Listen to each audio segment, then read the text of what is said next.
नमस्कार दोस्तों, मैं हूं अजय, सीईओ फाउंडर टेक्निकल नौकरी वाला। दोस्तों आज हम बात करने वाले हैं जो कि असिस्टेंट लोको पायलट एएलपी का जो वैकेंसी आया हुआ है। टोटल 5,596 वैकेंसी एक तो लंबे समय के बाद आई है और इतने नंबर ऑफ सीट जो है इतने कम आए हैं कि क्या कुछ कहा ही नहीं जा सकता है। ये तो मानो ऊँट के मुंह में जीरा का फोरन वाली बात हो गई। यहाँ पे पिछले वैकेंसी की अगर बात करेंगे, चाहे वो 2014-15 की हो या 18-19 की, उस समय की अगर बात किया जाए तो एटलीस्ट कम से कम 40,000 एलपीएन टेक्नीशियन की वैकेंसी आई थी। परंतु इस बार जो वैकेंसी आई है बहुत ही कम मात्रा में आई है और उसमें भी आपको टेक्नीशियन का वैकेंसी नहीं है। Only one ALP assistant loco pilot अथवा रेलवे ड्राइवर की ही वैकेंसी है, जो कि रिक्वायरमेंट टोटल 21 में मिला करके मात्र आपको 5,596 सीट के लिए वैकेंसी आया है। तो ये बहुत ही कम मात्रा में माना जा सकता है। और साथ ही जो एएलपी टेक्नीशियन के एस्पिरेंट हैं जो अपना चाह रखे हुए थे कि असिस्टेंट लोको पायलट बने और इतने दिन से इंतजार कर रहे थे, 2018 के बाद 6 सालों से जो इंतजार कर रहे थे, उनके लिए थोड़ा सा मुश्किल खड़ा होने वाला है। चूंकि सीट की संख्या कम है और नंबर ऑफ कैंडिडेट लाखों में है, लाखों व्यक्ति इसको अप्लाई करते हैं, लाखों स्टूडेंट चाह रखते हैं असिस्टेंट लोको पायलट एवं टेक्नीशियन बनने की। परंतु दोस्तों यहाँ पे टेक्नीशियन का तो खैर बात ही खत्म कर दिया जाए, वैकेंसी आई है उसमें भी ओनली वन एएलपी के लिए आई है और इतने कम मात्रा में आया है। तो आज हम उसी वैकेंसी की बात करने वाले हैं। आपको एक तो इतने कम मात्रा में जो वैकेंसी आई है उसको फिलअप करते समय आपको किन किन बातों का ध्यान रखना है, ठीक है। साथ ही इस फॉर्म को भरने के लिए आपको क्या क्या रिक्वायरमेंट होना चाहिए, किस तरह से आपको सर्टिफिकेट बनवाना चाहिए, किस प्रकार से अप्लाई करना चाहिए, अप्लाई करते समय किस कैटेगरी में अप्लाई करना चाहिए, अगर आप जनरल ओबीसी ईबीसी है तो आपको कितने दिनों का इसमें छूट मिलेगा, इसको अप्लाई करने के लिए आपके पास क्या क्या सर्टिफिकेट होगा, इत्यादि तमाम प्रकार का आपको हम पॉइंट बाय पॉइंट आज क्लियर करने वाले हैं, ताकि दोस्तों इस वैकेंसी को अप्लाई करने में आप किसी भी प्रकार से नहीं चुके, किसी भी प्रकार से आपको मिस्टेक ना हो। दोस्तों यह वैकेंसी कल से ऑनलाइन होना शुरू हो चुका है, कल से अर्थात 20 जनवरी से होना शुरू हो चुका है और इसका लास्ट डेट 19 फरवरी को होगा। तो दोस्तों इस वीडियो को अंत तक जरूर देखें। दोस्तों इसमें जो आपको सिलेक्शन मिलेगी, आपको किन किन प्रक्रिया से गुजरना पड़ेगा, इसका भी हम चर्चा करेंगे, ठीक है। तो यहाँ पर दोस्तों आप सभी जान चुके हैं, ये जो वैकेंसी है आपको यहाँ से आप देख पाएंगे कि 20 जनवरी के डेट में आपको, यानी कि कल के डेट से दोस्तों ऑनलाइन अप्लाई होना शुरू हो चुका है, ठीक है। शुरू हो जाएगा 20 जनवरी 2024 से ये शुरू हो जाएगा 19 फरवरी 2024 तक, ये आपको इसका लास्ट डेट है दोस्तों, ठीक है। इसके बाद दोस्तों फॉर्म में जब अप्लाई आप करेंगे, किसी भी प्रकार का त्रुटि हो जाएगा, स्पेलिंग मिस्टेक वगैरह छोटा छोटा जो मिस्टेक हो जाएगा उसको दोस्तों आप करेक्ट कर पाएंगे 20 फरवरी से 29 फरवरी तक। परंतु दोस्तों उसके लिए आपको कुछ शुल्क चुकाना पड़ेगा, ठीक है, जो कि आपको दोस्तों आगे पता चलेगा, ठीक है। लगभग 250 रुपया चार्ज किए जा रहे हैं, ठीक है। यहाँ पे आपको हम पॉइंट बाय पॉइंट बताने वाले हैं कि ये जो असिस्टेंट लोको पायलट की भर्तियां हैं, आपको किस किस स्टेज से गुजरना पड़ेगा, किस तरह से आपको फॉर्म फिलअप करना है और सारी जानकारी आपको दी जाएगी दोस्तों, ठीक है। यहाँ पे आपको एक और कारण है कि इतने कम संख्या में जो वैकेंसी आई है असिस्टेंट लोको पायलट के, इसका एक कारण मुझे जहाँ तक लग रहा है 18 वाली वैकेंसी की ज्वाइनिंग 22 के अंत तक हुई है। इस तरह से दोस्तों वहाँ पे क्या हुआ कि रेलवे के अंतर्गत जो है नंबर ऑफ सीट खाली उतना नहीं हो पाया, मुझे जो लग रहा है। इस कारण से दोस्तों इतने कम संख्या में यहाँ पे वैकेंसी ओपन हुए। फिर भी दोस्तों क्या ही किया जा सकता है, जो भी वैकेंसी है उसी पर एक सीट के आप दावेदार हो सकते हैं। बशर्ते आपको करना क्या है, आपको मेहनत करना पड़ेगा, इसके अकॉर्डिंग आपको फॉर्म फिलअप करना पड़ेगा और तैयारी करना पड़ेगा। तो चलते हैं दोस्तों यहाँ पे नेक्स्ट हम लोग देखेंगे। यहाँ आप साफ देख पाएंगे कि पोस्ट का क्या नाम है, असिस्टेंट लोको पायलट, ठीक है, एएलपी, जो कि लेवल 2 का है। इसका बेसिक पे जो है 19,900 रुपया आता है, ठीक है दोस्तों। यहाँ पे आपको असिस्टेंट लोको पायलट बनने के लिए मेडिकल स्टैंडर्ड जो होता है रेलवे का A1 ग्रेड से आपको गुजरना पड़ेगा। A1 ग्रेड से आपको क्या होगा, गुजरना पड़ेगा, ठीक है। A1 ग्रेड में आप जैसे ही वहां पे मेडिकल स्टैंडर्ड में क्वालिफाई करते हैं तभी आपको इसमें सिलेक्शन मिलती है। ये A1 ग्रेड क्या होता है, वीडियो के आगे जब इसके नीचे हम लोग डिस्क्राइब करेंगे तो वहां पे आपको पता चलेगा, ठीक है। वहां पे हम बताएंगे कि A1 ग्रेड क्या होता है। इसका जो है दोस्तों एज की अगर बात किया जाए तो आपको मिनिमम एज 18 साल और मैक्सिमम एज 30 साल तक आप इस फॉर्म को अप्लाई कर पाएंगे, ठीक है। यहाँ पर दोस्तों ध्यान देने वाली बात यह है कि जो मैक्सिमम एज है उसका जो गिनती होगा आपको 1 जुलाई 2024 तक माना गया है, ठीक है। 1 जुलाई 2024 तक आपका मैक्सिमम 30 इयर्स होना चाहिए। परंतु दोस्तों यहाँ पे आप अप्लाई करने में जो भी डॉक्यूमेंट का इस्तेमाल करेंगे उस डॉक्यूमेंट के लिए आपको फॉर्म का लास्ट डेट जो है 19 फरवरी वहां तक आपके पास वो डॉक्यूमेंट होना चाहिए। ठीक है, किसी भी प्रकार का जो डॉक्यूमेंट बनवाएंगे, चाहे वो आप ओबीसी बनवाएंगे या एससी बनवाएंगे, ईडब्ल्यूएस बनवाएंगे, जो भी है दोस्तों, इसका फॉर्म का लास्ट डेट के अंदर का ही आपको बना रहना चाहिए। केवल उम्र की गिनती आपको इस कटअप तक जाएगा। ठीक है, 1 जुलाई 2024 ततक, इतना आपको ध्यान रखना है। ठीक है, नेक्स्ट दोस्तों बात करेंगे यहाँ पर टोटल सीट की बात करेंगे तो ऑलरेडी आपको पता है कि सीट कितना निकला है, 5696 सीट, जो कि टोटल 21 बोर्ड को मिला के निकला हुआ। ठीक है, आगे आपको पीडीएफ में बताया जाएगा कि किस बोर्ड के लिए कितना सीट आया हुआ है। तो यहाँ पे दोस्तों ऑनलाइन फॉर्म करने से पहले कुछ इंपोर्टेंट इंस्ट्रक्शन दिया हुआ है यहाँ पे।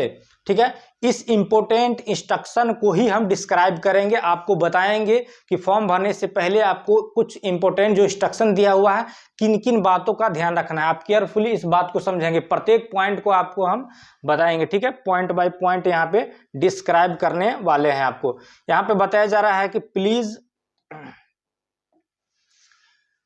यहाँ पे बताया जा रहा है कि please read the information given in the CEN thoroughly before filling of the online application. मतलब ऑनलाइन एप्लीकेशन करने से पहले जो भी इंस्ट्रक्शन दिया हुआ है इसको आप केयरफुली रीड करें। ठीक है, तो क्या बताया जा रहा है नेक्स्ट बताया जा रहा है कि candidate must ensure that they fulfil all the prescribed educational and technical qualification for the ALP before the closing date of submitting application against this CEN candidate waiting for final prescribed educational technical qualification are not eligible to apply। जैसा कि हमने दोस्तों पहले ही आपको बताया कि यहाँ पे इस फॉर्म को भरने में जो भी सर्टिफिकेट का डिमांड किया गया है, चाहे वो टेक्निकल क्वालिफिकेशन हो या एजुकेशनल क्वालिफिकेशन हो, सारा डिग्री आपके पास होना चाहिए इस फॉर्म का लास्ट डेट होने तक का। ठीक है, उसके बाद अगर आप किसी भी प्रकार का डिग्री धारण करते हैं तो आप इस फॉर्म को भरने के लिए एलिजिबल नहीं है। ठीक है, इस बात को आपको ध्यान रखना है। नेक्स्ट दोस्तों बात करेंगे, नेक्स्ट पॉइंट में बताया जा रहा है कि application must be submitted online only through the official RRB website listed in para 13F candidate. ठीक है, कहने का अर्थ यह है कि ये जो ऑनलाइन एप्लीकेशन आप करेंगे ओनली वन RRB के जो ऑफिशियल वेबसाइट है उसी के थ्रू करेंगे। ठीक है दोस्तों, तभी आपका फॉर्म एक्सेप्ट किया जाएगा। अन्यथा दोस्तों किसी अन्य माध्यम से आप वहां अप्लाई करेंगे तो आपको क्या होगा, फॉर्म एक्सेप्टेड नहीं किया जाएगा। नेक्स्ट दोस्तों बात किया जा रहा है कि eligibility of the candidates will be provisionally based on detail furnished by the candidate in the application. The RRB will not undertake details scrutiny of application for the eligibility, therefore candidate will be accepted only provisionally subjected to fulfil basic eligibility criteria as required. कहने का अर्थ यह है दोस्तों कि यहाँ पे जब आप फॉर्म फिलअप करेंगे और उस फॉर्म में जो भी चीज़ आप अपना डाटा शेयर करेंगे, ये दोस्तों आपको प्रोविजनली आपका जो है शेयर जो किया जाएगा वो प्रोविजनली रेलवे के पास रहेगी। ठीक है दोस्तों, आपने फॉर्म भर दिया है तो इसका ये अर्थ नहीं है कि आप इस पद के लिए दावा करते हैं। ठीक है दोस्तों, ये सभी रेलवे के द्वारा आपको प्रोविजनली रूप से माना जाएगा और इस वैकेंसी के किसी भी स्टेज पर रेलवे अपना पूरा राइट एंड रिजर्व रखता है कि इस वैकेंसी के किसी भी स्टेज पर आपके कैंडिडेचर को रिजेक्ट किया जा सकता है। ठीक है, इसका टर्म एंड कंडीशन सारा रेलवे के पास है। ठीक है दोस्तों, यही चीज इस पॉइंट में बताया जा रहा है। नेक्स्ट दोस्तों हम लोग बात करेंगे नेक्स्ट पॉइंट का। यहाँ पे बताया जा रहा है कि crucial date for claim of SC ST OBC EWS EBC status और any other benefit, fee concession, reservation, age relaxation etc where not specified otherwise will be the closing date for submission of online application against this CEN।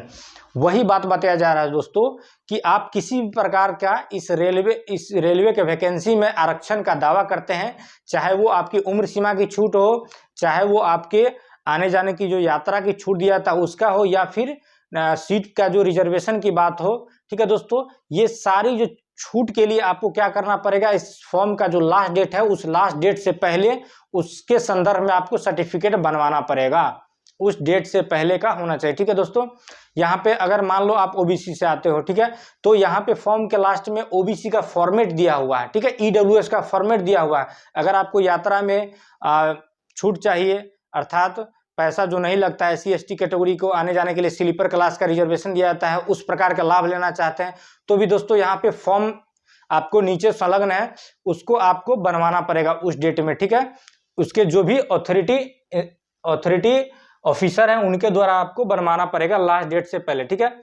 Next हम बात करेंगे, next point बताया जा रहा है कि medical fitness की बात किया जा रहा है। मेडिकल फिटनेस में बताया जा रहा है candidate must ensure that they fulfil the prescribe medical standard for the post of ALP। कहने का अर्थ यह है कि कैंडिडेट सबसे पहले यह सुनिश्चित हो ले कि हम असिस्टेंट लोको पायलट के लिए जो मेडिकल स्टैंडर्ड है उसके लिए योग्यता रखते हैं, ठीक है। ALP के लिए जो S1 कैटेगरी का रेलवे का मेडिकल का स्टैंडर्ड होता है, उसका एग्जाम होता है, उसके लिए आप अपने आप को जब इंश्योर हो जाए कि हमें कोई दिक्कत नहीं है, हम उसमें क्वालिफाई कर जाएंगे, तभी आप इसके लिए अप्लाई करें, ठीक है दोस्तों। ये S1 कैटेगरी की चर्चा बाद में होगी। नेक्स्ट पॉइंट देखेंगे, एज ऑन 1 जुलाई 2024 18 से 30 साल, please see para 5.1 for details about age relaxation. Age अर्थात उम्र सीमा की बात बताया जा रहा है। उम्र सीमा की जहां तक बात है दोस्तों ऑलरेडी आपको बता दिए कि मिनिमम एज है 18 साल और मैक्सिमम एज है 30 साल, तो इसके अंदर ही आपका एज होना चाहिए, ठीक है। और एज में किसी प्रकार का रिलैक्सेशन चाहते हैं तो उसके संदर्भ में आपका जो सेंट्रल गवर्नमेंट का फॉर्मेट है इंक्लूड, तो उसके अकॉर्डिंग आपको क्या है फॉर्मेट बनाना पड़ेगा। नेक्स्ट बात करते हैं selection of RRB wise railway wise vacancy indicated in the CAN are provisionally and these may increase or decrease as per the requirement of the railway administration concerned. Candidate can choose only one RRB and indicates their preference for railway zone notified under that chosen RRB only. कहने का अर्थ ये है दोस्तों कि RRB के द्वारा जो भी सीट पर निकला हुआ है 5596, इसको घटाया अथवा बढ़ाया जा सकता है रेलवे की आवश्यकता के अनुसार, ठीक है। इसके लिए कोई भी इसके अगेंस्ट में आप अपील दायर नहीं कर सकते हैं। नेक्स्ट बात बताया जा रहा है दोस्तों कि candidate can choose only one RRB at indicated in the form. दोस्तों आपको करना क्या है, आप टोटल 21 RRB जो है रेलवे का भर्तिया बोर्ड है, उसमें से केवल और केवल आपको एक बोर्ड का ही सिलेक्शन करना है, ठीक है। केवल और केवल एक बोर्ड में आपको समझ लेना है किस बोर्ड में कितना पोस्ट है, और आप अपने इच्छा अनुसार उस बोर्ड को ही चूज करेंगे। मोर देन वन बोर्ड अगर आप चूज करते हैं तो आपका फॉर्म कैंसिल हो जाएगा, ठीक है दोस्तों। और अगर सेम बोर्ड में एक से अधिक भी फॉर्म अप्लाई करते हैं तो भी आपका फॉर्म कैंसिल हो जाएगा। इस बात का आपको ध्यान रखना है, ठीक है। नेक्स्ट पॉइंट की चर्चा करेंगे हम लोग। पॉइंट नंबर 9 क्या बताया जा रहा है,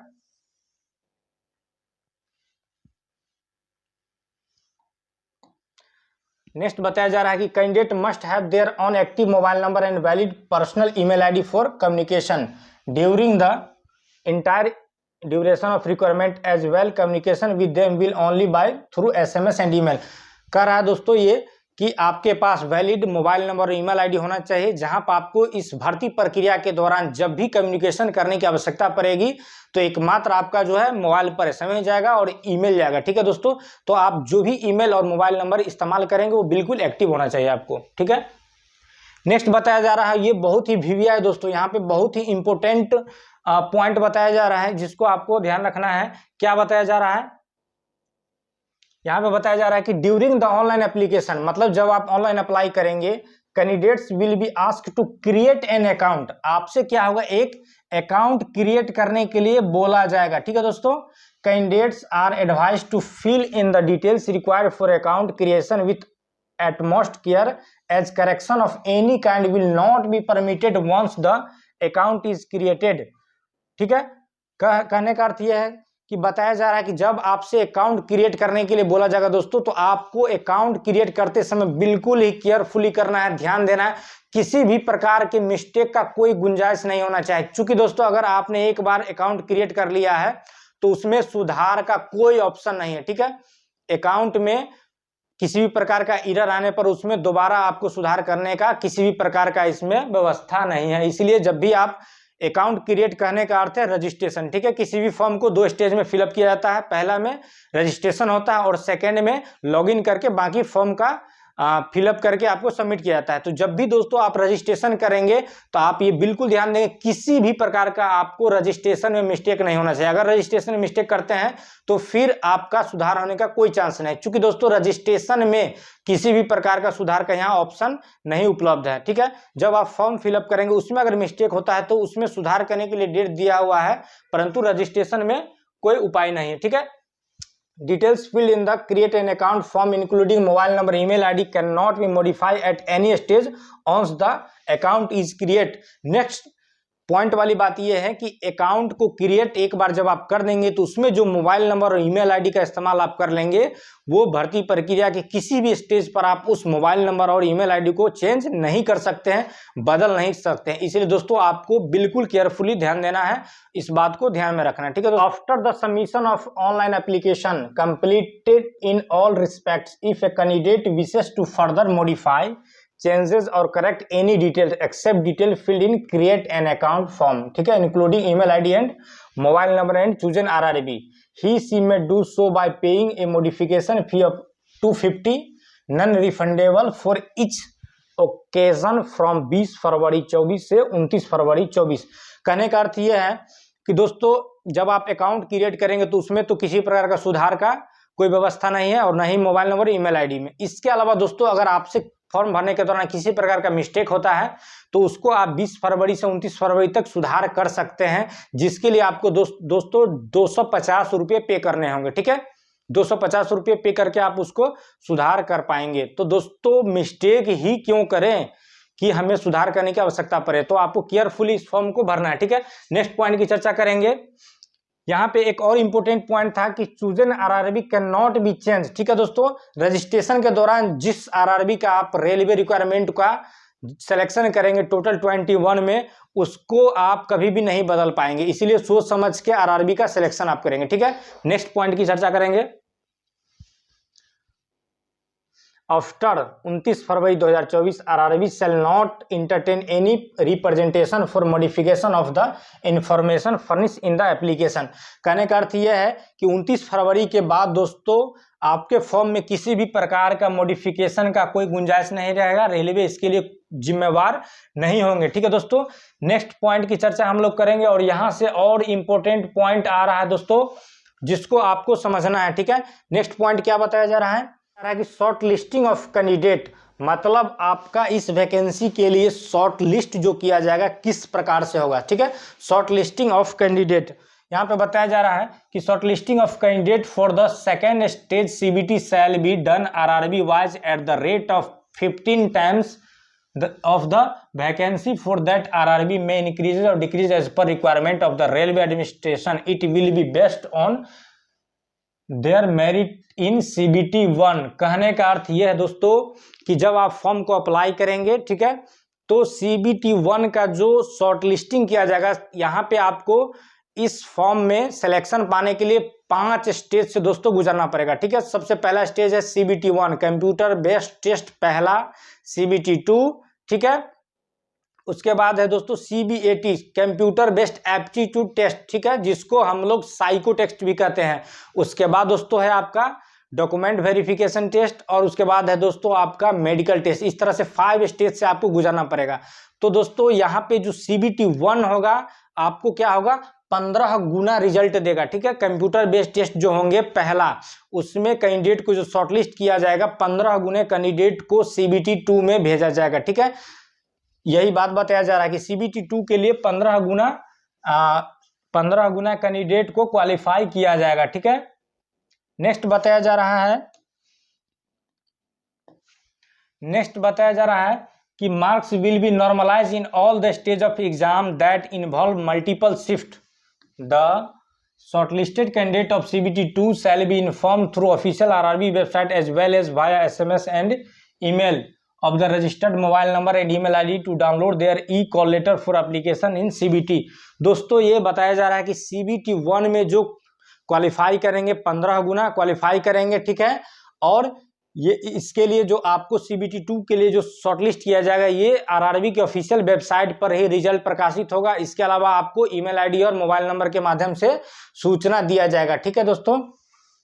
और नेक्स्ट जो बताया जा रहा था कि marks will be normalise in the all stage of examination, ठीक है, दैट इन्वॉल्व मल्टीपल शिफ्ट। कहने का अर्थ यह है कि दोस्तों चूंकि इसमें नंबर ऑफ कैंडिडेट लाखों में होते हैं तो कई शिफ्टों में एग्जाम होता है। तो दोस्तों ये बताया जा रहा है कि आपका जो CBT 1 का होगा एग्जाम, चाहे CBT 2 का एग्जाम होगा, जो भी पेपर होंगे उसको शॉर्टलिस्ट करने नॉर्मलाइजेशन किया जाएगा। ठीक है दोस्तों, प्रत्येक शिफ्ट को नॉर्मलाइजेशन करके ही रिजल्ट तैयार किया जाएगा, यही बताया जा रहा था। नेक्स्ट पॉइंट की बात करेंगे। नेक्स्ट पॉइंट है दोस्तों यहाँ पे negative marking. There will be negative marking 1/3 mark for every wrong answer in both CBT 1 and CBT 2. Here shall be no negative marking in the computer based aptitude test CBAT. दोस्तों यहाँ पर जो 3 stage की परीक्षाएं हैं CBT 1 CBT 2, इसमें आपको 1/3 negative है। ठीक है, प्रत्येक 3 प्रश्न आप गलती करते हैं तो आपका 1 नंबर काट लिया जाता है। CBT 1 में भी नेगेटिव मार्किंग है, CBT 2 में भी नेगेटिव मार्किंग है। दोस्तों यहाँ पर CBAT जो होगा, CBAT computer based aptitude test, जिसको हम साइको टेस्ट कहते हैं, उसमें नेगेटिव मार्किंग नहीं होगी। ठीक है, यही बताया जा रहा है। नेक्स्ट पॉइंट की चर्चा करेंगे दोस्तों, बैंड आइटम। ये तो इतना अवेयर आप लोग ऑलरेडी है कि किसी भी जो एग्जाम होते हैं उसमें आपको इलेक्ट्रॉनिक आइटम खासकर नहीं ले जाना, वही सब बताया जा रहा है। किसी भी प्रकार के गैजेट को नहीं ले जाना है। जैसे candidate carrying banned items like communication device and electronic gadget, mobile phones, bluetooth, pen drive, laptop, calculator, smart watch, bangles, chain, bracelet, hearing aids, wallet, purse, ETC जो भी है दोस्तों, इतना तो आप लोग को ऑलरेडी पता है, किसी भी एग्जाम में ये सब बैंड होता है। तो दोस्तों वो सब आपको ले करके नहीं जा रहा है। ठीक है, एग्जाम के दौरान किसी भी प्रकार का कदाचार पाए जाने पर आपका कैंडिडेचर को किसी भी स्टेज में रद्द किया जा सकता है। ठीक है दोस्तों, तो यहाँ पे इतना इंपॉर्टेंट पॉइंट था, आपको इस फॉर्म को भरने से पहले इतना चीज को बिल्कुल ही ध्यान देना। ठीक है दोस्तों, तो इतने पॉइंट पर हम इसलिए आपको डिस्कस करके बताएं, किसी प्रकार से आपको मिस्टेक ना हो। इसके अलावा कुछ जनरल इंस्ट्रक्शन है, उसको भी हम देखेंगे। ठीक है दोस्तों, चूंकि किसी भी प्रकार से आपको चुकना नहीं है, कहीं भी मिस्टेक नहीं करना है, और इस 5596 सीट में से 1 सीट आपको कंफर्म करना है। ठीक है, तो कुछ जनरल इंस्ट्रक्शन दिया हुआ है, उसको भी हम देखेंगे शॉर्ट में कि यहाँ पे क्या बताया जा रहा है। इसके बाद नेक्स्ट जो है चर्चा करेंगे इसका स्टेज का, किस तरह से वैकेंसी आया हुआ है। तो यहाँ पे पहला पॉइंट क्या बता रहा है कि admission to all stage of the requirement process shall be provisionally subject to the candidate satisfying all the prescript eligibility condition. कहने का अर्थ वही है दोस्तों कि प्रत्येक स्टेज पर जो आपको लेकर जाया जाएगा, चाहे CBT 1 में हो, CBT 2 में हो, रेलवे के द्वारा जो है लेकर जाया जाएगा, आपको सेटिस्फाइड होने के बाद ये सभी आपका क्या रहेगा, प्रोविजनली रूप से रहेगा। Mere issue of e call letter to the candidate will not imply that their candidate has been finally accepted by the RRBs। कहने का अर्थ ये है कि RRBs के द्वारा अगर आपके पास एडमिट कार्ड चला जाता है तो इसका ये अर्थ नहीं है कि रेलवे में आपको सेलेक्ट मान लिया गया है। ठीक है, RRB conduct verification of eligibility condition only after the candidates have qualified all the stage of examination and are shortlisted for document verification। दोस्तों यहाँ पे एग्जाम के प्रत्येक स्टेज को जब आप क्वालिफाई करेंगे तब आपको RRB क्या करेगा, डॉक्यूमेंट वेरिफिकेशन के लिए शॉर्टलिस्ट करेगा। ठीक है, RRB में reject the candidature of any applicant at any stage of requirement process in case the candidate is found to be ineligible and if appointed such a candidate shall be removed from service summarily. ठीक है दोस्तों, यहाँ पे RRB किसी भी stage पर आपके कैंडिडेटर को रद्द कर सकता है अगर आप किसी प्रकार से उस क्वालिफिकेशन के अनुसार अगर आप धारण नहीं करते हैं तो। ठीक है, जो भी क्वालिफिकेशन चाहे वो एजुकेशनल हो या टेक्निकल हो, जो बात कही गई है, जो प्रोसेस में बताया जा रहा है, जो रिक्वायरमेंट में जरूरतें हैं, उसके अनुसार अगर आप नहीं धारण करते हैं तो आपको किसी भी स्टेज पर आपको रद्द किया जा सकता है आपका। ठीक है, एप्लीकेशन को कैंसिल किया जा सकता है। Before applying the post against this notification, candidates should satisfy themselves that they fulfill all the eligibility norms including age, educational qualification and medical standard। वही बात बताया जा रहा है दोस्तों कि इस फॉर्म को भरने से पहले कैंडिडेट अपने आप को इस चीज से आश्वस्त हो ले कि इस वैकेंसी में जो भी चीज मांगा जा रहा है हम उसको फुलफिल करते हैं। जैसे कि आपका उम्र हो गया, एजुकेशनल क्वालिफिकेशन हो गया, टेक्निकल क्वालिफिकेशन हो गया, या मेडिकल स्टैंडर्ड जो है आप इसके अनुसार धारण करते हैं, तभी आप इस फॉर्म को अप्लाई करें। Candidate should ensure that they have the request technical qualification from recognised board university institute as on the closing date for submission of application for this EN. Those awaiting result of the final examination for the prescribed qualification are not eligible and hence should not apply. दोस्तों वही बात बताया जा रहा है बार बार कि इस form को भरने के लिए जो लास्ट डेट है उस डेट तक आप प्रत्येक एजुकेशनल क्वालिफिकेशन अथवा टेक्निकल क्वालिफिकेशन अगर आपके पास है तो आप भर सकते हैं। ऐसा नहीं कि आपने फाइनल एग्जाम दे दिया, आपके पास सर्टिफिकेट नहीं है और आप इसको अप्लाई कर दीजिए और जब तक डॉक्यूमेंट वेरिफिकेशन होगा आपके पास सर्टिफिकेट आ जाएगा तो दोस्तों वहां पे क्या होगा, आपका फॉर्म को कैंसिल माना जाएगा। तो इसके फॉर्म के लास्ट डेट तक आपके पास सभी डॉक्यूमेंट्स होने चाहिए, ठीक है, यही बात बताया जा रहा है। नेक्स्ट पॉइंट की चर्चा करेंगे हम लोग। नेक्स्ट पॉइंट की अगर चर्चा करेंगे दोस्तों, यहाँ पे 1.5 पॉइंट क्या कर रहा है, candidates who submit more than one application against this EN will be summarily rejected and will be debarred from all future examination of RRB and railway requirement cell. ठीक है दोस्तों, कह रहा है कि अगर एक से अधिक आप फॉर्म अप्लाई करते हैं इस वैकेंसी को लेकर दोस्तों तो आपके फॉर्म को रिजेक्ट कर दिया जाएगा और फ्यूचर में होने वाले RRB के सभी प्रकार के एग्जाम से आपको वंचित कर दिया जाएगा। इसलिए दोस्तों इस बात को आप बिल्कुल ध्यान रखें, एक ही बोर्ड में अप्लाई करें और एक ही फॉर्म अप्लाई करें, किसी भी प्रकार से गलती ना करें, ठीक है। नेक्स्ट पॉइंट बताया जा रहा है, candidate who are presently debarred by any RRB RRC should not apply for this notification. Their candidature will be rejected during any stage of requirement as and when detected. Next वही बताया जा रहा है दोस्तों कि अगर आपको, ठीक है, RRB या RRC रेलवे रिक्वायरमेंट बोर्ड अथवा RRC रेलवे रिक्वायरमेंट सेल के द्वारा जो एग्जाम में किसी भी प्रकार से आप कदाचार करते हुए पाए गए हैं और आप पर कार्रवाई हो चुकी है तो आप इसके लायक नहीं, आप इसको फॉर्म को अप्लाई नहीं करें, ठीक है दोस्तों। नेक्स्ट पॉइंट बता रहे हैं, candidates who have been dismissed from service by the central government of India, state government, PSU and any other government organisation are not eligible and should not apply. Next बात बताया जा रहा है दोस्तों कि अगर आपको किसी प्रकार के, ठीक है, केंद्रीय संस्थान से अथवा राज्य सरकार के संस्थान से अथवा किसी पब्लिक सेक्टर यूनिट से आपको बैन किया गया, ठीक है, तो आप इस फॉर्म को अप्लाई करने के लिए एलिजिबल नहीं है, ठीक है, आपको अप्लाई नहीं करना है। नेक्स्ट बताया जा रहा है, candidate should enter their name, father's name, date of birth as recorded in the matriculation SLC school examination certificate or equivalent certificate only. दोस्तों यहाँ पे आपका नाम का spelling, date of birth, father's name, ये सारी जानकारी दोस्तों आपको मैट्रिक के सर्टिफिकेट में जो है वही फिल करना है और वही मान्य होगा, ठीक है। नेक्स्ट और लास्ट पॉइंट क्या बता रहा है, in case of any change in name, candidate should indicate their change name only. However, all the details should match with the matriculation equivalent certificate. Date of such change or application for such change should be prior to the date of submission of online application. दोस्तों अगर आपका नाम changing वाला problem है, आपने नाम को change किया है तो इस फॉर्म को जो अप्लाई करेंगे नाम चेंज के द्वारा ही करेंगे, परंतु साथ ही आपको इस डेट से पहले उससे संबंधित आपके पास सर्टिफिकेट होना चाहिए जो कि आपको प्रस्तुत करना होगा, ठीक है।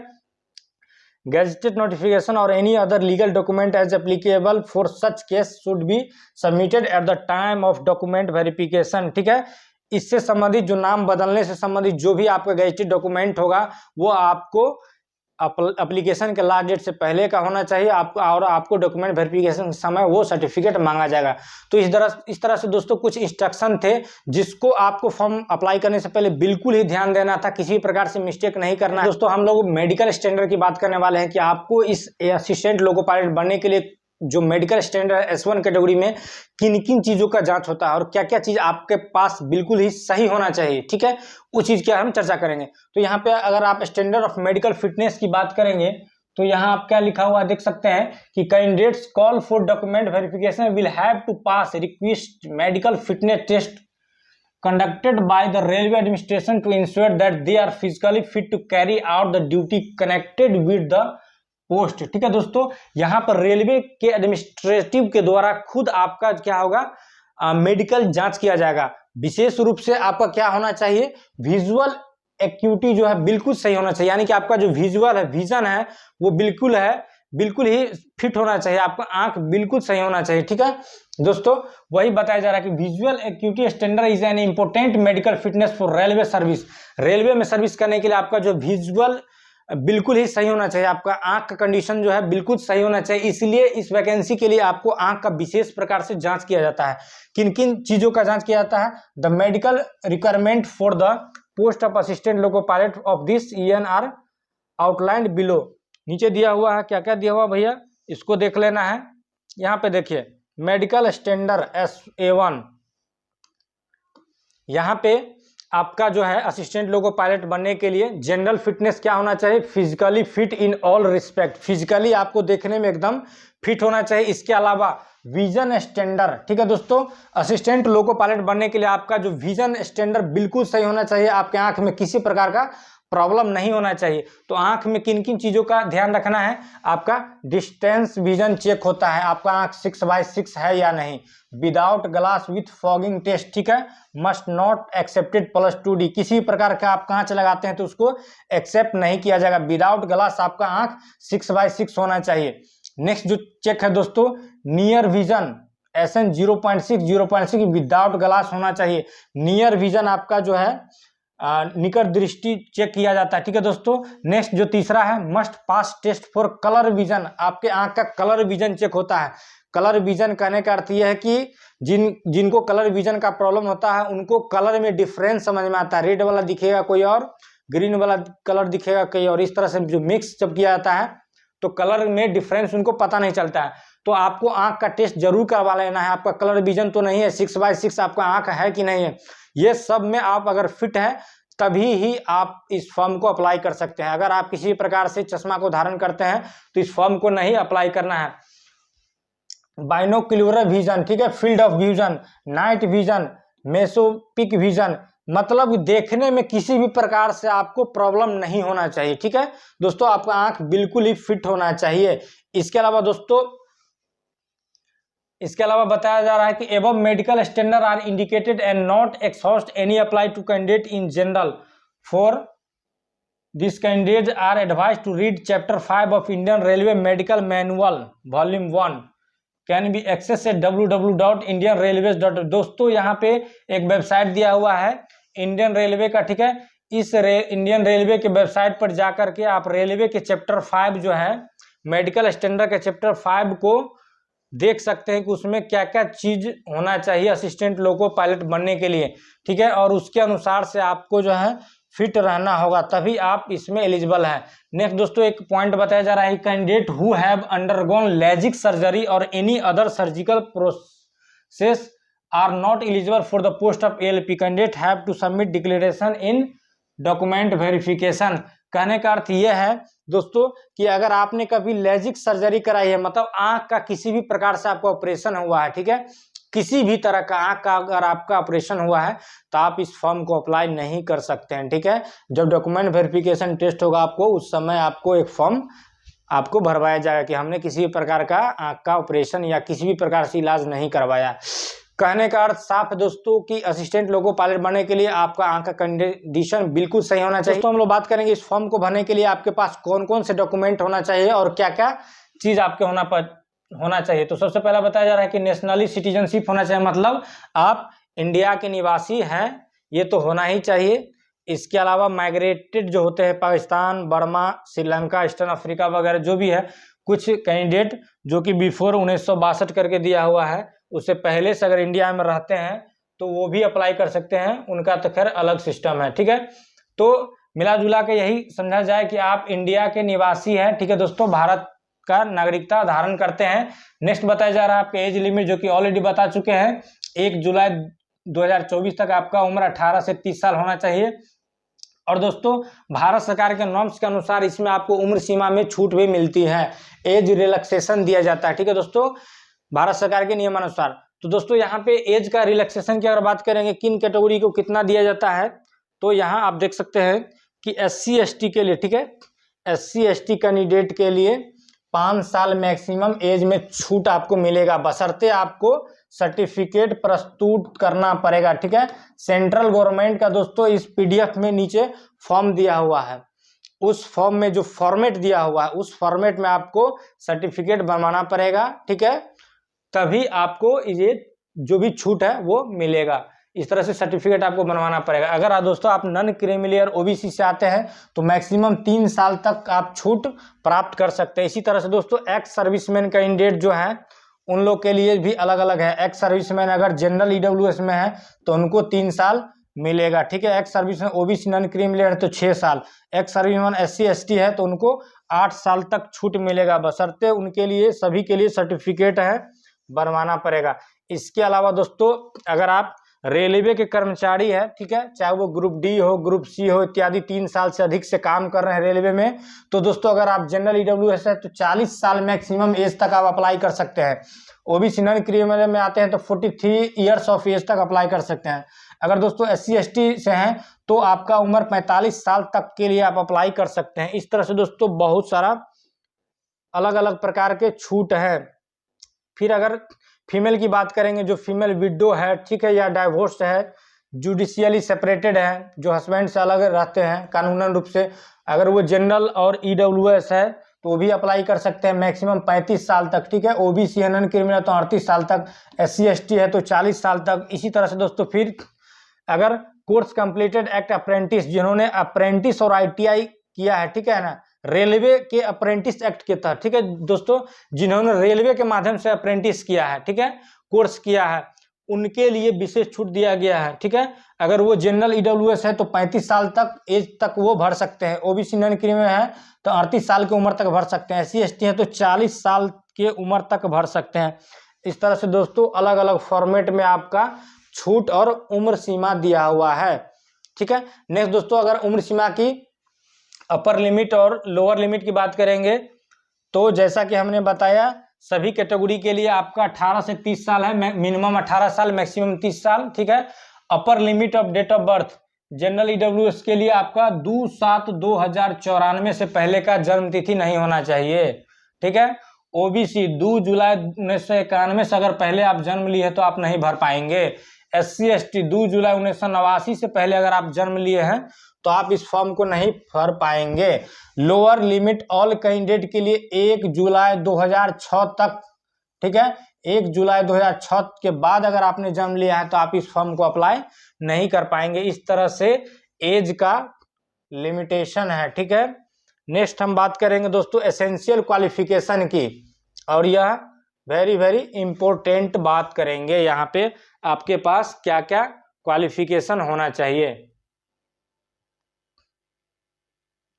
यहाँ पे बताया जा रहा है कि the list of essential qualification is given in annexure 1, नीचे यहाँ पे लिस्ट दिया हुआ है।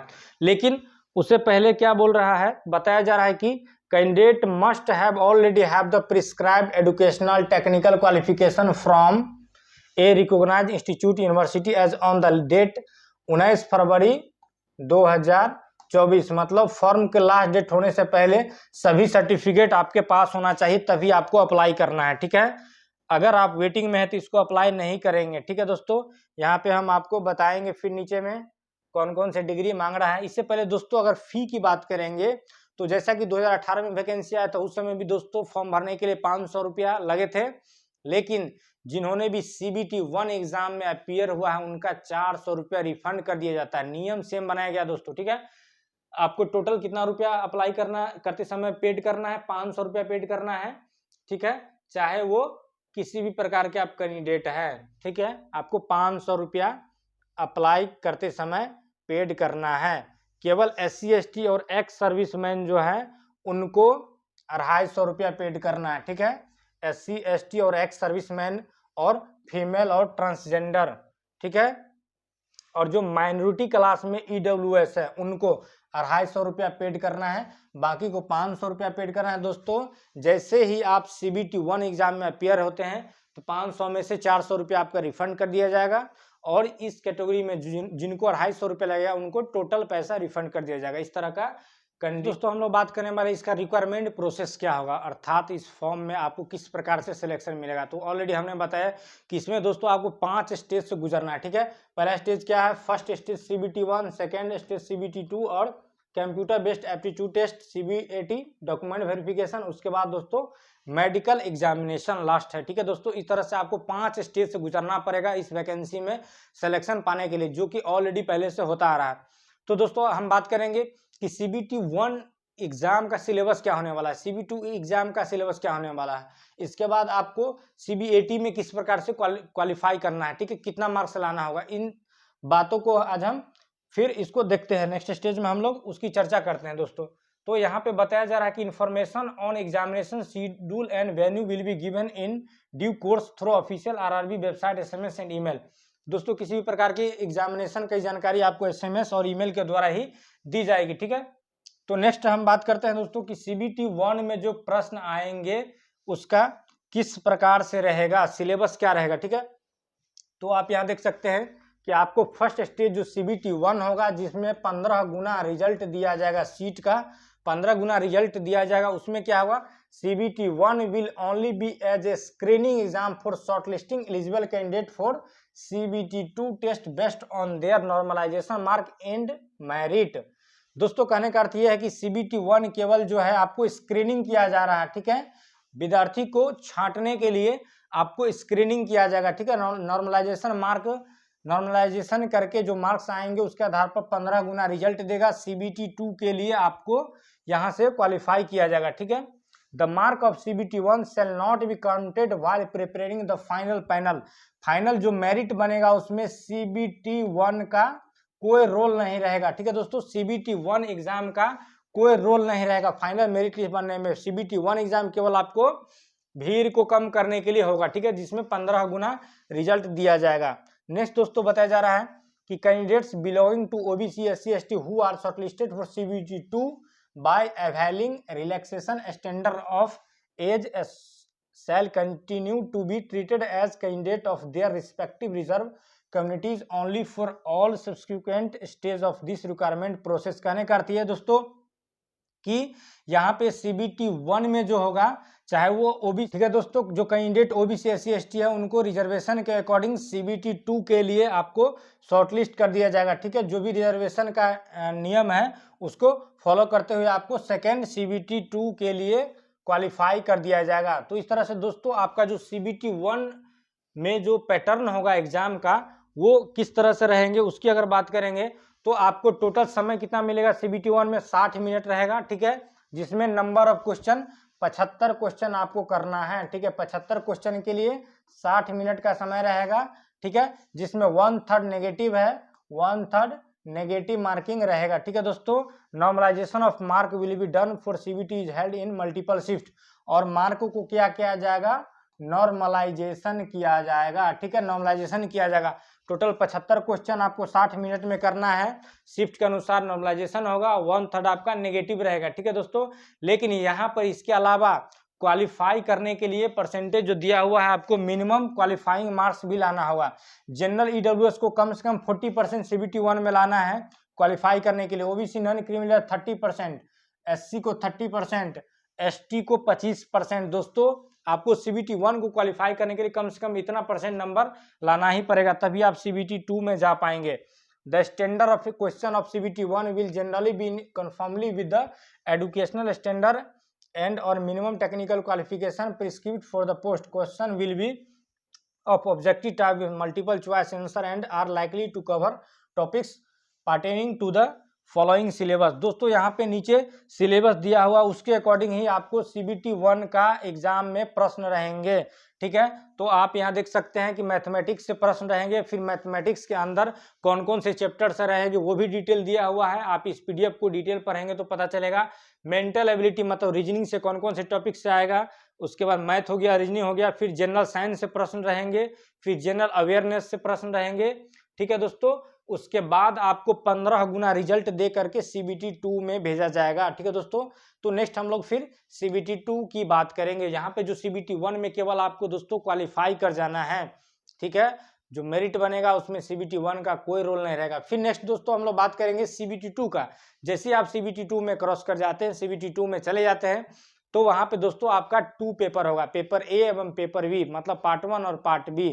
तो पार्ट 1 फिर आपका नॉन टेक होगा और पार्ट B क्या होगा दोस्तों, आपका टेक्निकल होगा। ठीक है दोस्तों, तो जो नॉन टेक होगा उसमें कितने प्रश्न रहेंगे उसकी अगर बात करेंगे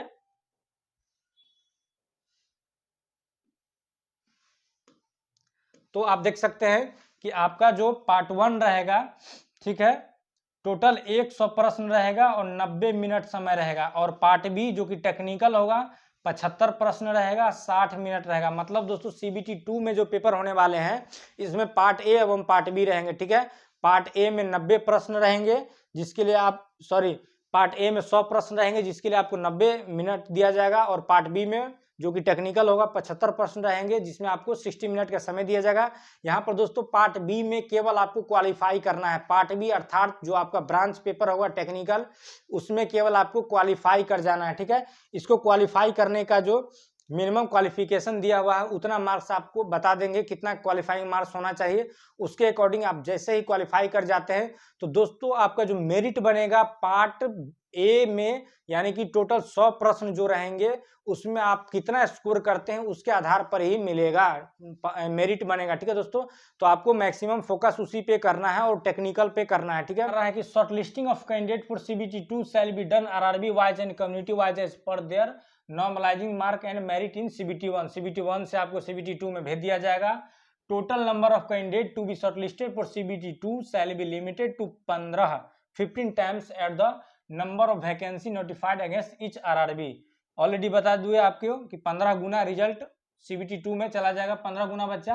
however railway reserve the right to increase decrease the above limit as required to ensure availability of adequate number of candidate for the notified post. Railway reserve रखता है अपना, जो भी है घटा बढ़ा सकता है सीट को। The final panel for ALP will be prepared only on the basis of mark and merit of candidates in CBT 2 and CBAT। दोस्तों आपका जो मेरिट बनेगा CBT 2 में और CBAT इस दोनों से ही बनेगा, और उसमें भी CBT 2 में जो पार्ट ए होगा आपका टेक्निकल क्वेश्चन, उसको केवल क्वालिफाई कर जाना है, और CBAT क्या होगा उसको नीचे समझते हैं। CBT 2 के पैटर्न की अगर बात करेंगे यहाँ पे कि CBT 2 में आपको किस तरह से रहेंगे, जो कि ऑलरेडी आपको हम बता चुके हैं, फिर बता रहे हैं आपको। CBT 2 shall comprise of 2 parts, ठीक है, part A and part B as details below. Part A में क्या होगा, total duration 2 hour and 30 minutes रहेगा एग्जाम का, टोटल 175, जिसमें पार्ट ए में आपको 100 प्रश्न रहेगा, ठीक है, नन टेक रहेगा, नन टेक, टेक्निकल नहीं रहेगा, इसमें मैथ जीके जीएस रहेगा। और पार्ट बी में दोस्तों 75 प्रश्न रहेगा, जो आपका ब्रांच पेपर रहेगा, टेक्निकल प्रश्न रहेंगे, ठीक है। तो पार्ट बी में आपको क्वालिफाई करना है, वही चीज बताया जा रहा है आगे। There shall be negative marking 1/3 marks for each wrong answer, मतलब CBT 2 में भी नेगेटिव मार्किंग है, नॉर्मलाइजेशन किया जाएगा CBT 2 में भी, ठीक है, शिफ्ट के अनुसार। इन part A minimum pass percentage for eligibility general EWS। Part A में दोस्तों जनरल EWS केवल 40% कम से कम तो लाना ही है, लेकिन उतना से मेरिट नहीं बनेगा। OBC नन क्रिमिनल को 30% लाना है, SC ST को 30% SC को लाना है, और ST को 25%। ये दोस्तों आपको पार्ट ए में क्वालिफाई करने के लिए है, लेकिन उतना से मेरिट आपका नहीं बनने जा रहा है, ठीक है। तो आपको इसमें मैक्सिमम करने पड़ेंगे। नेक्स्ट दोस्तों बात करते हैं हम लोग यहाँ पे, only the marks score in part A shall be conducted for short listing of candidate for further stage of this requirement process, providing the candidate irrespective of community is able to secure qualifying marks 35% in part B. दोस्तों यहाँ पर जो part B आपका होगा 75 प्रश्न जो technical होगा, उसमें आपको 35% नंबर लाना है क्वालिफाई करने के लिए, ठीक है। CBT 2 का जो पार्ट बी होगा टोटल 75% जो टेक्निकल होगा, उसमें आपको 35% नंबर लाना है क्वालिफाई करने के लिए। जैसे ही पार्ट बी में आप क्वालिफाई कर जाते हैं तब आपका पार्ट ए चेक होगा, और पार्ट ए में CBT 2 का जो पार्ट ए रहेगा उसमें आप जितना स्कोर करेंगे उसी आधार पर आपको मेरिट तैयार होगा, ठीक है। और एक जो है CBAT computer based aptitude test, जिसको साइको कहते हैं दोस्तों, तो उसमें भी आपको क्वालिफाई करना है। उसमें कितना नंबर लाना है आपको, कम से कम 42% नंबर लाना है, ठीक है दोस्तों। आगे उसकी चर्चा करेंगे, उससे पहले आप यहाँ पर थोड़ा सिलेबस समझ लेंगे। जो पार्ट बी CBT 2 का पार्ट ए होगा उसमें मैथ रहेगा, general math, reasoning, basic science and engineering, ठीक है। और सिलेबस फॉर पार्ट बी का जो टेक्निकल होगा उसकी अगर सिलेबस की बात करेंगे दोस्तों, तो बात यहाँ पे साफ है। आप जिस भी ब्रांच से अप्लाई करेंगे, DGT के नॉर्म्स के अकॉर्डिंग जो उनका सिलेबस चल रहा है उससे ही आप तैयारी करेंगे, ठीक है, उसके अकॉर्डिंग ही आपका रहेगा। यहाँ साफ लिखा हुआ है part B only a qualifying test in nature and shall have question from the various trade syllabus prescribed by direct general of training DGT, ठीक है, DGT न्यू दिल्ली, इसके द्वारा जो भी सिलेबस बना हुआ है दोस्तों, आप जिस भी ट्रेड से अप्लाई करेंगे DGT ने दिल्ली के सिलेबस को ही फॉलो करेंगे, वहीं से आपको क्वेश्चन रहेगा। इसका ऑफिशियल वेबसाइट है ये वाला http यहाँ पे आप लिंक कॉपी कर सकते हैं, ठीक है। इसके थ्रू ही आप अप्लाई करेंगे। Candidate with ITI trade apprentice qualification will be required to appear in the section have question from their trade, ठीक है दोस्तों। आपको आपके ही ट्रेड से क्वेश्चन रहेंगे, जिस भी ब्रांच से आप अप्लाई करेंगे, जिस भी ट्रेड से। नेक्स्ट बता रहा है कि डिग्री डिप्लोमा, ठीक है, degree diploma candidates have to select one trade from the list of trade listed below against their engineering discipline. दोस्तों कहने का अर्थ यह है कि बताया जा रहा है कि ITI और अप्रेंटिस जिन्होंने किया है जिस ट्रेड से, उनको उसी ट्रेड से प्रश्न पूछे जाएंगे। लेकिन जब इसमें डिप्लोमा और बीटेक वाले अप्लाई करेंगे तो उनको कौन से ब्रांच से प्रश्न आएंगे, तो उनको जिस ब्रांच से प्रश्न आएंगे जब आप फॉर्म को अप्लाई करेंगे, मान लीजिए आपने इलेक्ट्रिकल से इंजीनियरिंग अथवा डिप्लोमा किया है, तो दोस्तों इलेक्ट्रिकल से रिलेटेड जितने भी ITI में ट्रेड है, चाहे वो इलेक्ट्रिशियन हो, इलेक्ट्रॉनिक्स हो, इलेक्ट्रॉनिक मैकेनिक हो, सोलर टेक्नीशियन हो, ठीक है, पावर इलेक्ट्रिशियन हो, इलेक्ट्रिकल से रिलेटेड जितने भी ब्रांच है उस सारे में आपको मौका दिया जाएगा, ठीक है। तो जिस भी ब्रांच को आप सेलेक्ट करेंगे, जिस भी ट्रेड को आप सेलेक्ट करेंगे, आपसे उसी ट्रेड का प्रश्न अराइज किया जाएगा। जैसे कि यहाँ पे दिखाया हुआ है, देखिए यहाँ पर दिखाया है qualification wise group of trade subject. जैसे कि मान लीजिए आपने electrical engineering and combination of various stream of electrical engineering, अगर मान लिया आपने इलेक्ट्रिकल इंजीनियरिंग से डिप्लोमा या बीटेक किया है, तो आप कौन कौन से ट्रेड के लिए आपको ऑप्शन खुलेगा। इलेक्ट्रीशियन में अप्लाई करने के लिए, इंस्ट्रूमेंट मैकेनिक में, वायरमैन में, आर्मेचर एंड कॉइल वाइंडर में, रेफ्रिजरेटर में, एयर कंडीशनर मैकेनिक में। दोस्तों आपके पास इतने ट्रेड का ऑप्शन मिलेगा। अगर आपने मान लिया एक वायरमैन को सेलेक्ट कर लिया, तो आने वाले एग्जाम में जो CBT 2 में पार्ट बी का प्रश्न आएगा, आपको वायरमैन से ही पूछा जाएगा, तो आपको ध्यान यही देना है। फिर अगर मान लीजिए कि आपने इलेक्ट्रॉनिक्स से इंजीनियरिंग या डिप्लोमा किया है, तो आपको यहाँ पे electronics mechanic, mechanical, radio, TV इत्यादि का ऑप्शन खुलेगा। अगर आप मैकेनिकल से बीटेक अथवा डिप्लोमा है, तो यहाँ पे आपको बहुत सारा ऑप्शन मिल रहा है। फिटर मिल रहा है, मैकेनिक मोटर MMB मिल रहा है, ट्रैक्टर मैकेनिक, ठीक है, mechanic diesel turner, machinist, refrigeration air condition mechanic, heat engine, millwright, maintenance mechanic इत्यादि तमाम प्रकार के आपको ऑप्शन वहां पे मिलेगा। तो आप अपना सुटेबल ट्रेड को ही सेलेक्ट करेंगे, जिसमें आपको सही से जानकारी हो और आपको लगे कि मैं इसमें क्वालिफाई कर सकता हूं, ठीक है दोस्तों। यही चीज यहाँ पे दिखाया गया है। एप्टीट्यूड टेस्ट, जिसको हम लोग साइको टेस्ट भी कहते हैं, ठीक है, computer based aptitude test CBAT, इसको हम लोग साइको टेस्ट भी कहते हैं, ठीक है, साइको टेस्ट। दोस्तों साइको जो होता है असिस्टेंट लोको पायलट में, यह एक महत्वपूर्ण स्टेज माना जाता है। बहुत सारे बच्चे CBT 1 क्वालिफाई कर जाते हैं, CBT 2 क्वालिफाई कर जाते हैं और साइको में जाकर फंस जाते हैं। तो साइको क्या होता है दोस्तों, साइको का मतलब ये हुआ आपके माइंड का टेस्ट, आपका प्रेजेंट ऑफ माइंड कैसा है, ठीक है, उसका टेस्ट।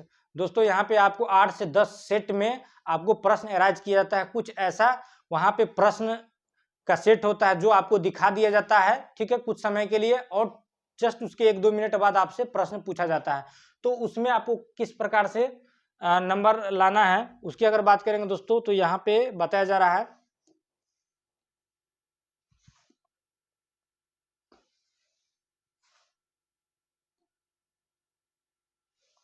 यहाँ पे बताया जा रहा है आपको, candidate equal to 8 times the number of ALP vacancy for each notified community category, general, OBC, SC, ST and EWS shall be shortlisted for CBAT on the basis of their mark in Part A of CBT 2 and application of reservation rule providing their qualifying in Part B of CBT।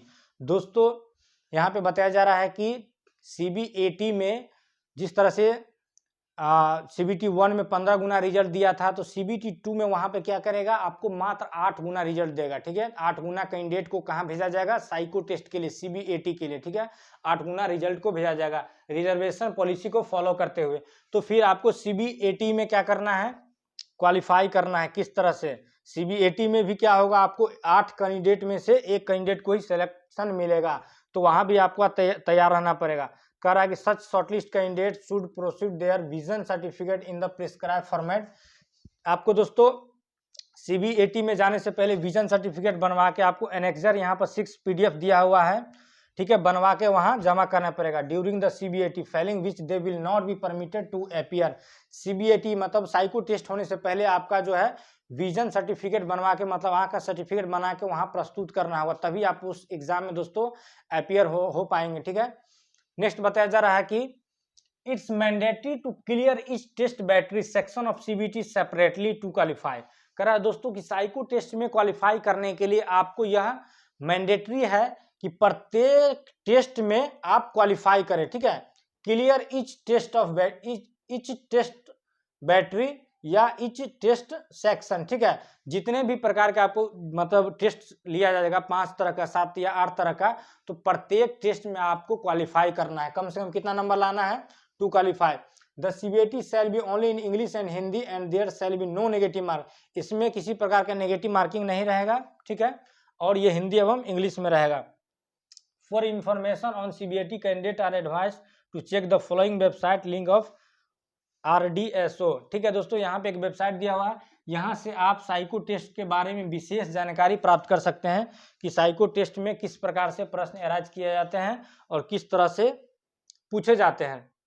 इसमें अगर qualify होने के लिए बात करेंगे कि कितना marks आपको लाना पड़ेगा, तो क्वालिफाइंग मार्क्स बता रहा है कि all candidate irrespective of community must secure a minimum T score of 42 marks in each test battery separately to qualify in the CBAT। दोस्तों CBAT में आपको क्वालिफाई करने के लिए आपका जितना भी टेस्ट होगा, ठीक है, प्रत्येक टेस्ट में 42 नंबर लाना है। ठीक है, आई थिंक 50 नंबर का होता है एक टेस्ट, तो प्रत्येक टेस्ट में आपको 42 नंबर लाके क्वालिफाई करना होगा, तभी आपको फाइनल सिलेक्शन मिलेगी। इस तरह से दोस्तों साइको टेस्ट में 8 गुना बच्चे रहेंगे, प्रत्येक 8 बच्चा में से मात्र एक बच्चा का सिलेक्शन मिलेगा, फाइनल सिलेक्शन मिलेगा, और वो बच्चे जाएंगे कहाँ जाएंगे? डॉक्यूमेंट वेरिफिकेशन में। वहाँ पे जाके आपको लास्ट स्टेज में डॉक्यूमेंट वेरिफिकेशन करवाना है। उसके बाद आपका रेलवे के डॉक्टर्स के द्वारा मेडिकल चेकअप किया जाएगा। ठीक है दोस्तों, आपको मेडिकल टेस्ट से भी गुजरना पड़ेगा।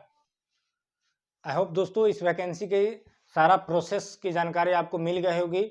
इसके बाद दोस्तों हम कुछ और जानकारी शेयर करते हैं। यहाँ पे जो दिया हुआ है कि क्वालिफिकेशन की बात अगर किया जा रहा था कि आपके पास कौन कौन से क्वालिफिकेशन होना चाहिए इस पोस्ट को अप्लाई करने के लिए, तो इस PDF में आप देख पाएंगे कि असिस्टेंट लोको पायलट के लिए आपका जो है कौन कौन सा क्वालिफिकेशन होना चाहिए। ठीक है, आप देख सकते हैं असिस्टेंट लोको पायलट ग्रेड 2। ठीक है, इसका पे स्केल 19,900 है, मेडिकल स्टैंडर्ड A1 है।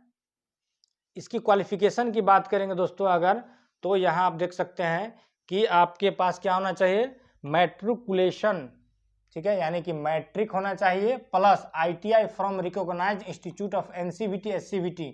ठीक है, SCVT या NCVT से आप ITI होना चाहिए। ठीक है, मैट्रिक प्लस ITI होना चाहिए। कौन कौन से ब्रांच में? मिला जुला के सभी ब्रांच इसमें होते हैं। ठीक है, लगभग सभी ब्रांच होते हैं। ठीक है, फिटर हो गया, इलेक्ट्रीशियन, इंस्ट्रूमेंट मैकेनिक, मिल राइटर, मतलब दोस्तों 2 इयर्स का कोई भी अगर कोर्स आपने किया है तो इस फॉर्म के लिए एलिजिबल है। ठीक है, ITI अप्रेंटिस वाले। ठीक है, 2 इयर्स के कोई भी कोर्स किए हैं अगर ITI चाहे SCVT हो या NCVT, तो आप इसके लिए एलिजिबल है। ठीक है दोस्तों, अगर आपने 1 साल का मैट्रिक के बाद अप्रेंटिस भी किया है तो भी आप एलिजिबल है।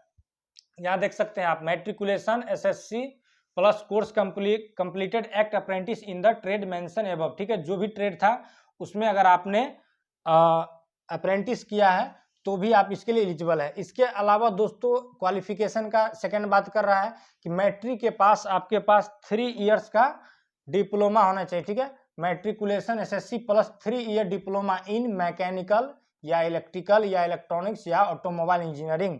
ठीक है, इसके अलावा combination of various streams of this engineering discipline from recognised institute lieu of ITI। ठीक है दोस्तों, इससे रिलेटेड जो भी है, अगर 3 साल का आपने डिप्लोमा किया है तो भी भर सकते हैं। ठीक है, इसके बाद दोस्तों बताया जा रहा है degree in the engineering discipline as above. ठीक है, degree in the engineering discipline as above will also be acceptable in lieu of diploma in engineering. दोस्तों यहाँ पर अगर आपने इंजीनियरिंग की डिग्री भी किया है किसी भी ब्रांच से, लगभग सही ब्रांच दिया हुआ है, तो भी आप इसके रिलेटेड ट्रेड में अप्लाई कर सकते हैं और इस असिस्टेंट लोको पायलट बनने की दावेदारी रखते हैं और इसमें आप अप्लाई कर सकते हैं। दोस्तों कौन से जोन में कितना सीट आया हुआ है, ठीक है, तो आप क्लियर देख सकते हैं सीट तो बहुत ही कम आई है, फिर भी उसी में देख लेते हैं कितना है, कितना है। ठीक है दोस्तों, तो यहाँ पे अहमदाबाद आरआरबी में टोटल 238 है। ठीक है, इसके बाद आपको अजमेर में दिया हुआ है 228 है, 473 बेंगलुरु में है, 219 दिया हुआ है भोपाल में। तो ये जो दोस्तों टोटल दिया हुआ है, इसमें भी फिर आपको कैटेगरी वाइज किया गया। ठीक है, कि 238 में जनरल के लिए कितना है, एससी के लिए कितना है, एससी के लिए कितना है, ओबीसी के लिए कितना है, ईडब्ल्यूएस कितना है, एक्स सर्विसमैन के लिए कितना है। और ठीक है दोस्तों, इसी प्रकार से प्रत्येक आरआरबी में आपको रिजर्वेशन के अनुसार दिया गया है। इस तरह से अगर बात करेंगे टोटल आरआरबी में नंबर ऑफ सीट किस आरआरबी की है, तो आप यहाँ से आप देख पाएंगे दोस्तों कि यहाँ पे बिलासपुर, छत्तीसगढ़ बिलासपुर आरआरबी जो है, इसमें सबसे अधिक सीट आए हैं। ठीक है, बिलासपुर के SECR रीजन में 1192 है और सेंट्रल रीजन में 154 है, सॉरी 124 है। इस तरह से लगभग 1300 कुछ वैकेंसी जो है आपको बिलासपुर के लिए मैक्सिमम है। बाकी आरआरबी में दोस्तों वही है 250, 300, 254, 161 ऐसा करके है। 411 है इसमें आपको मुंबई रीजन में। ठीक है, 559 है सिकंदराबाद में। इस तरह से दोस्तों उसके बाद 400, 300 करके है। आप इस PDF को क्लियरली देख सकते हैं दोस्तों। और आपको खास बात ये इसमें ध्यान देना है अप्लाई करते समय कि दोस्तों आपको ध्यान ये देना है कि हम किस जोन में नौकरी कर सकते हैं, नौकरी करने के लिए एफर्ट कर सकते हैं अपने आप को, उसी में करना है। क्योंकि दोस्तों अगर आपको नौकरी लग जाती है तो कम से कम 5 साल उस जोन में रहना पड़ेगा। इस PDF में एक जगह ये साफ साफ मेंशन है कि आप जिस जोन में नौकरी करने के लायक है उसी जोन में करें। अगर मान लीजिए कि आपने दोस्तों सेलेक्ट कर लिया है सिकंदराबाद जोन, जो कि नॉर्थ इंडियन के लिए बहुत दूर हो जाता है, और वहां आप जॉब नहीं कर पा रहे हैं बहुत दूरी होने के कारण, तो दोस्तों उसमें अप्लाई नहीं करें। क्योंकि दोस्तों आपको 5 साल के बाद ही दूसरे जगह ट्रांसफर किया जाएगा। ठीक है, अगर आप चाहते हैं कि हमें भारत के किसी भी कोना में भेज दे, हम जॉब कर लेंगे, तो कोई दिक्कत नहीं दोस्तों, आप दूर वाले भी आरआरबी में अप्लाई कर सकते हैं। मैक्सिमम लोग का सोच यही रहता है कि हम दूर जाएं, ठीक है, ताकि वहां कम बच्चे पहुंचे और कट ऑफ कम जाए। तो ऐसा नहीं दोस्तों, पिछली बार वैकेंसी में ऐसा हुआ था कि दूर वाला जो भी जोन था उसका कट ऑफ हाई चला गया, और जो अपना नज़दीक है, ठीक है, जैसे आपका जो नज़दीकी है उसमें कट ऑफ कम चला गया था। तो इस तरह से दोस्तों लोगों का थिंकिंग होता है। तो मिला जुला के अपना हिसाब से आपको चलना है, अपना दिमाग लगाना है कि हमें किस बोर्ड को अप्लाई करना चाहिए और उसी बोर्ड को अप्लाई करना है, सेलेक्ट करना है। क्योंकि दोस्तों एक बार अगर आपने बोर्ड को सेलेक्ट कर लिया है तो फिर उसको नेवर चेंज आप कर सकते हैं, कभी भी चेंज नहीं कर पाएंगे। दोस्तों सबसे इम्पोर्टेंट बात यह है कि अगर आप इस फॉर्म में किसी प्रकार का लाभ उठाना चाहते हैं, चाहे वो उम्र सीमा से संबंधित हो, चाहे दोस्तों आपको आरक्षण, नौकरी का जो पोस्ट है उसमें आरक्षण से संबंधित है, तो दोस्तों इस PDF के लास्ट में जो फॉर्मेट दिया हुआ है, एनी हाउ आपको उसी फॉर्मेट में सर्टिफिकेट बनाना है। अगर दोस्तों इस फॉर्मेट के अलावा आप दूसरा फॉर्मेट का इस्तेमाल करते हैं तो आपको उस चीज़ का रिजर्वेशन नहीं दिया जाएगा। इस चीज़ को आप बिल्कुल ध्यान देंगे, ठीक है।